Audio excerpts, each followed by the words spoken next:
Assalamualaikum warahmatullahi wabarakatuh. Perkenalkan, nama saya Muhammad Farhan Bagus Jutawan, preseksi 19 dari kelas 11 MIPA 6. Perkenalkan, nama saya Rizka Marcelina, preseksi 29, kelas 11 MIPA 6. Di sini kami akan melakukan percobaan sederhana mengenai proses osmosis dan proses difusi pada sel.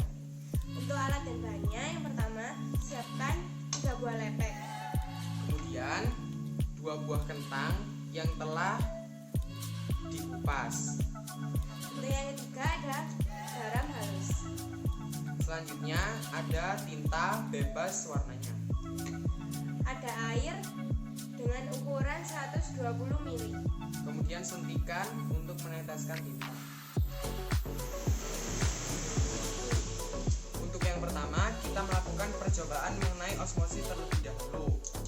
Langkah yang pertama, kalian siapkan kentang yang sudah dikupas. Kemudian bagian bawahnya dibentuk datar seperti ini agar bisa berdiri di atas lepek. Kemudian bagian atasnya diberi cekungan untuk tempat garamnya nanti. Yang kedua, kita siapkan 2 lepek, lalu kentangnya ditaruh di atas lepek. Untuk salah satu kentangnya diberi garam secukupnya.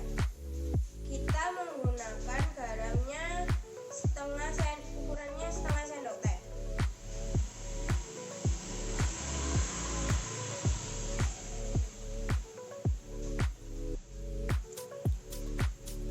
Kemudian setelah keduanya diletakkan di atas lepek dan salah satunya diberi garam, letakkan berdampingan pada ruangan terbuka. Kemudian diamkan selama 30 menit untuk mengetahui hasil dari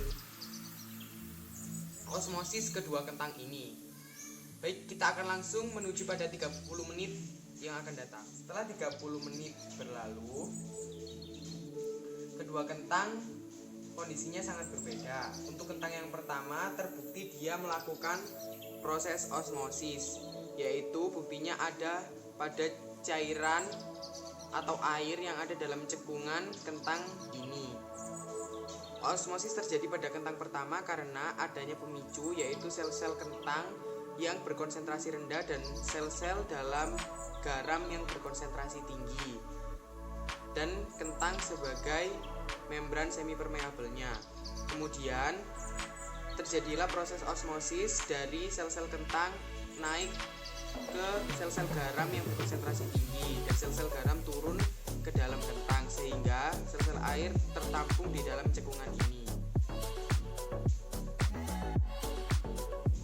Pada kentang kedua, seperti yang kita tahu, tidak terjadi osmosis karena tidak adanya zat berkonsentrasi tinggi, sehingga tidak ada perpindahan konsentrasi rendah ke tinggi. Untuk percobaan yang kedua, kita akan lakukan percobaan mengenai proses difusi. Langkah yang pertama, kalian siapkan air dan tuangkan di atas lepek yang sudah dipersiapkan sebelumnya. Yang kedua, kita tuangkan tinta dengan menggunakan jarum suntik di atas lepek itu secukupnya.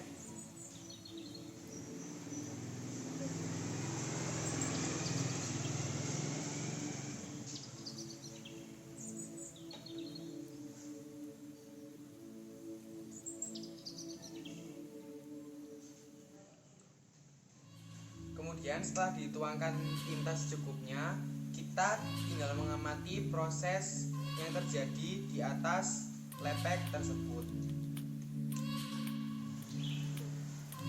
Untuk hasil percobaan yang kedua, sesaat setelah tinta dimasukkan ke dalam air atau diteteskan ke dalam air, terlihat masih cairan tinta itu menggumpal dan tidak merata ke seluruh permukaan air atau ke seluruh area air. Setelah kita diamkan selama 30 menit, air dan tinta menyatu secara rata. Untuk hasil lebih jelasnya bisa dilihat di dalam wadah ini. Terlihat bahwa sudah tidak ada gumpalan tinta atau air yang masih berwarna putih, dan ini membuktikan bahwa proses difusi berjalan dengan sempurna, sehingga semua tinta sudah menyatu dengan air.